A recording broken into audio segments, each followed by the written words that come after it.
Hey guys, welcome to Namatil. Today we'll be looking into the preparation of carrot kheer. First we have to soak almonds.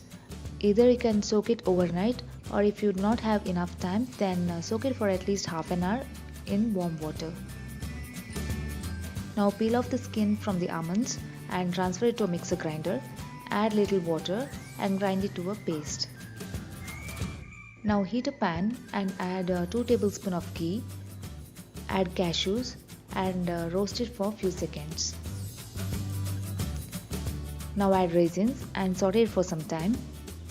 Now transfer it to a plate and keep it aside. Into the same pan add grated carrots. Saute it for 5 minutes or until the carrots turn soft.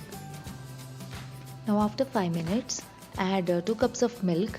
Add a pinch of Kheer, add ground almond paste, give it a good mix, then add sugar.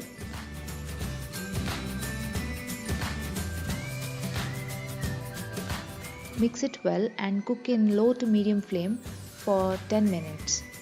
After 10 minutes, add roasted nuts and cardamom powder. Mix it well and switch off the flame after 2 minutes. Now delicious carrot kheer is ready. Hope you all like the recipe. Thank you for watching.